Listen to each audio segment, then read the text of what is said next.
यो चाहिँ 3 अर्बको चाहिँ लगानीमा बनेको यही हो भ्यू टावर। केही छैन यहाँ सब खाली छ, केही छैन गाइस। यहाँ चाहिँ केही छैन, जस्ट एउटा खिरो मात्र बनाएको छ, अझ केही छैन यहाँ।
अलिकति दमकको छेउछाउमा हुँदा चाहिँ त्यो दमक 5-7 किलोमिटर टाढा छ। अनि के यसमा चाहिँ के को इतिहास भन्दाखेरि नेपाली कमलेज कुन हिसाबले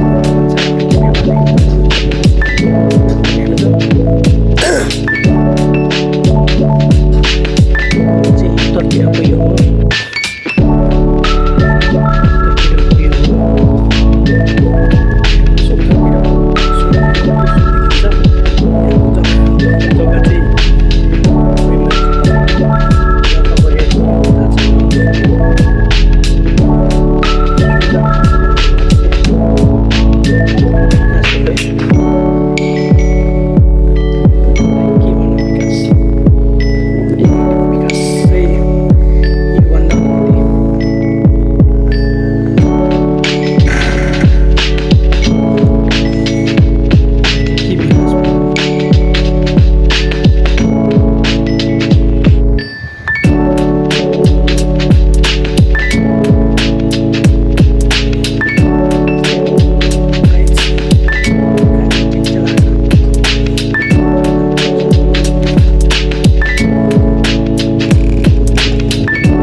हाम्रो भ्यू टावरको भ्यूहरू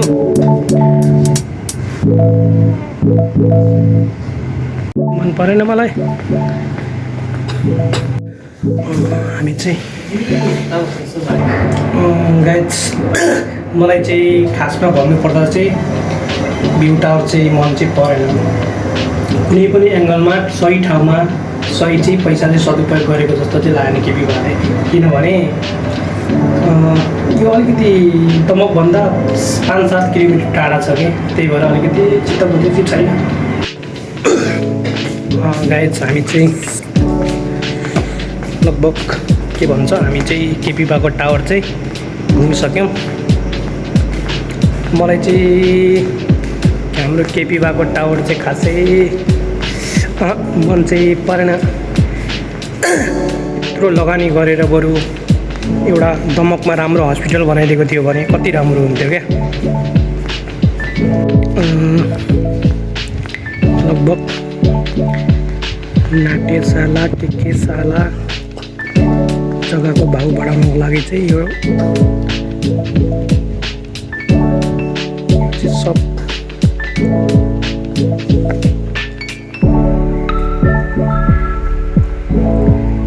यो चाहिँ यसरी बनाएको रहेछ।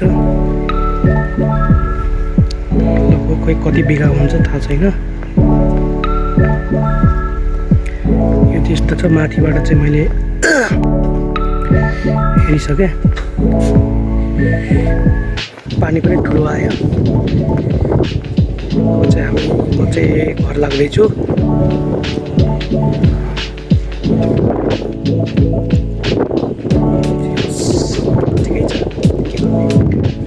हेलो गाइज, म चाहिँ फाइनल्ली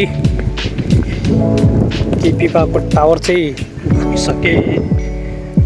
केपीको टावर चाहिँ घुमिसकेँ। म चाहिँ अब चाहिँ लाग्दैछु। पानी पनि आइसक्यो। यो चाहिँ केपीले खेल्ने पौडी पोखरी हो। त्यसले केपीमा त सक्दैन नि त, धेरै पौडी खेल्न सक्दैन नि त, त्यही सानो पानीमा हो। त्योभन्दा धेरै पानीमा सक्दैन क्या केपीले पौडी खेल्ने। त्यही भएर बच्चाको लागि बनाइदिएको।